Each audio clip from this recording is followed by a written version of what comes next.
रुतबे बता देते हैं कि दिल में कितनी कदर है। कहने को तो सभी अपने होते हैं। नेकियां कमा कर जन्नत में जाओ ताकि तुम्हें हमेशा की आज़ादी मिल जाए। दुनिया में सबसे आला डिग्री हिफ्ज़ कुरान की। 3 काम अल्लाह को बहुत पसंद है। नंबर 1, टूटे हुए दिल को जोड़ना। नंबर 2, दिल ना चाहते हुए भी माफ़ कर देना। नंबर 3, किसी के गुनाह पर पर्दा करना।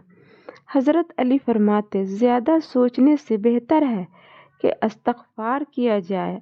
ज़्यादा सोचना मुश्किलात को बढ़ाता है और इस्तग़फ़ार मुश्किलात का हल है।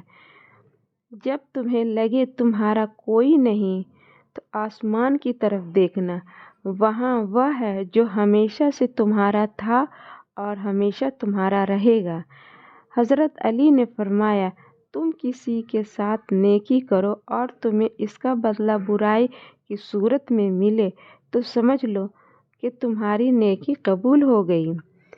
जब लोग गुस्से में हों तो इनकी बात गौर से सुना करो, क्योंकि असल हकीकत तब सामने आती है। हज़रत अली फरमाया, जब अल्लाह चाहता है कि किसी बंदे से दोस्ती करे तो उसकी ज़ुबान पर अपना ज़िक्र और दिल पर अपनी फ़िक्र के दरवाज़े खोल देता है।